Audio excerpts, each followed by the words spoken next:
Bismillahirrahmanirrahim. Assalamualaikum warahmatullahi wabarakatuh. Saya Muhammad Akmal Firmansyah dari program studi Teknik Industri. Saya akan mempresentasikan Supply Chain Management atau disingkat SCM. Supply Chain Management adalah proses perencanaan strategis, mengatur dan mengendalikan aliran barang dan jasa dari pemasok untuk pelanggan. Ini mencakup berbagai kegiatan seperti pengadaan, produksi, logistik, manajemen inventaris, dan distribusi.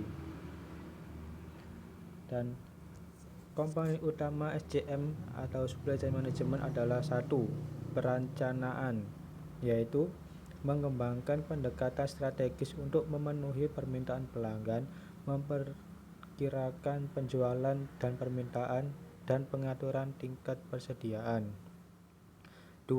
Mencari, yaitu mengidentifikasikan dan memilih pemasok yang cocok, menegosiasikan kontrak dan membangun hubungan dengan mereka. 3. Manufaktur, yaitu memproduksi secara efisien barang atau jasa berdasarkan permintaan pelanggan, memastikan kontrol kualitas, dan mengoptimalkan proses produksi. 4. Logistik, yaitu mengelola gerakan, penyimpanan, dan transportasi barang di seluruh rantai pasokan, termasuk pemenuhan ketertiban dan manajemen gudang. 5. Pelayanan pelanggan, yaitu menyediakan dukungan pelanggan yang tepat waktu dan efektif, menangani pengembalian dan pertukaran, serta mempertahankan kepuasan pelanggan.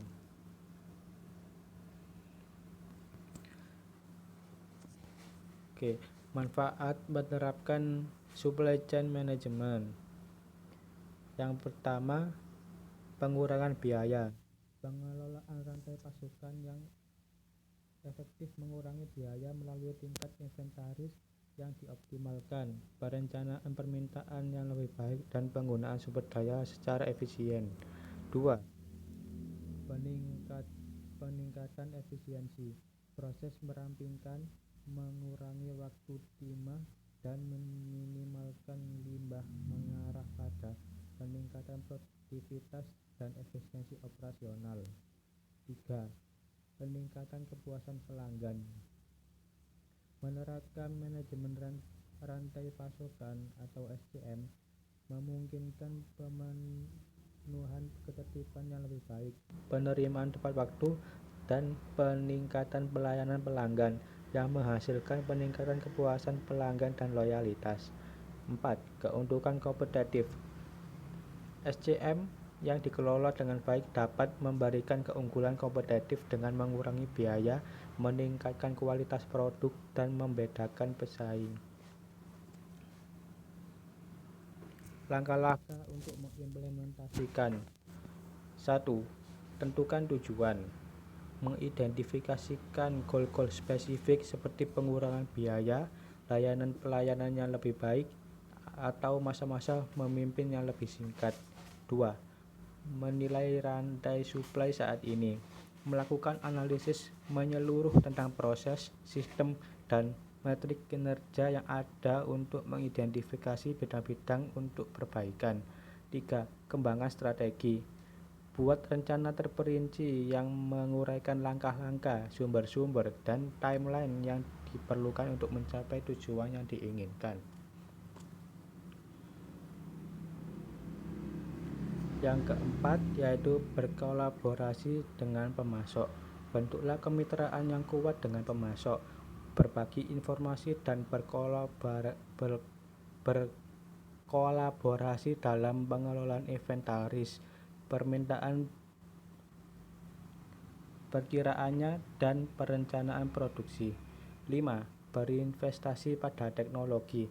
Mengimplementasikan perangkat lunak manajemen rantai suplai dan peralatan untuk meningkatkan visibilitas proses otomat dan memungkinkan pelacakan dan pemantauan secara langsung.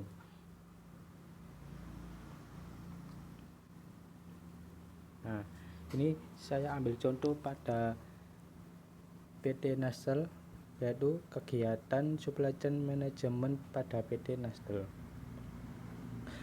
Rantai pasokan Nestle memastikan bahwa Nestle produk dapat diakses dimanapun konsumen di suatu negara.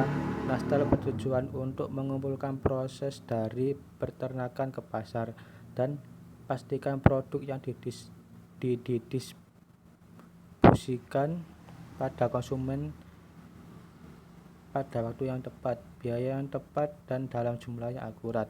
Berbekal studi literatur dan berbagai buku dan jurnal, maka arus supply chain management pada PT Nestle digambarkan dalam bentuk seperti berikut.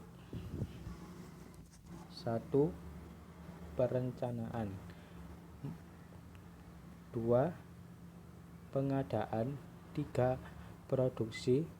4. Pengiriman. 5. Tahap pengembalian. Saya akan menjelaskan satu persatu. 1. Perencanaan merupakan proses yang menyeimbangkan antara pasokan dengan permintaan untuk menentukan tindakan terbaik dalam memenuhi kebutuhan, baik kebutuhan bahan produksi maupun jumlah kebutuhan pasar. 2. Pengadaan merupakan pemilihan dan penentuan pemasok yang memenuhi kriteria perusahaan dan pemasok bersedia untuk berkomitmen terhadap perusahaan. Dalam hal ini, pemasok harus menjaga kualitas dan berkomitmen sesuai dengan perjanjian. 3. Produksi, yaitu proses dari bahan baku hingga proses menjadi sebuah produk. 4. Pengiriman merupakan pengaturan dalam hal pemesanan konsumen, pengaturan arus distribusi, pemilihan sistem ekspedisi termasuk juga pemilihan distributor. 5. Pengembalian, yaitu memeriksa kondisi produk dan memberi layanan retur dengan ketentuan yang berlaku.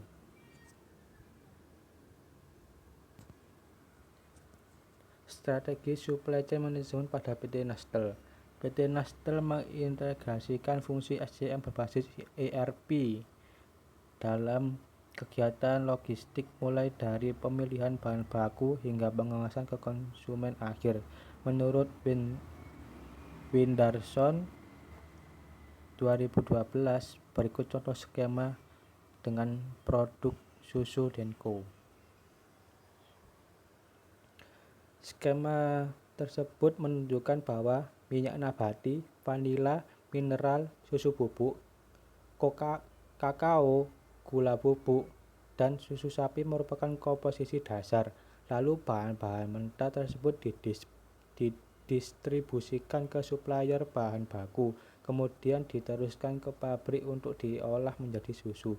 Setelah diolah menjadi susu, dikemas menjadi susu bubuk baik dalam kemasan kecil hingga kemasan besar. Terakhir, produk tersebut dikirim ke distributor dan dipasarkan ke grosir, pengecer, minimarket, dan sampailah pada konsumen akhir.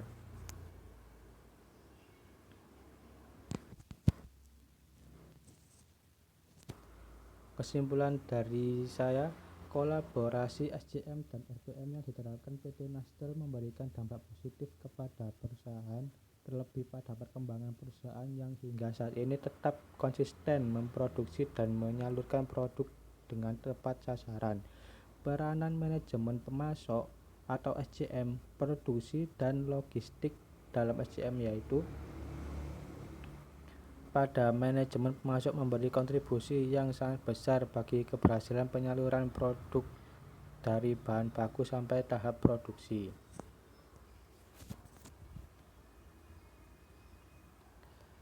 Sekian presentasi dari saya. Apabila ada salah-salah kata mohon dimaafkan. Wassalamualaikum warahmatullahi wabarakatuh.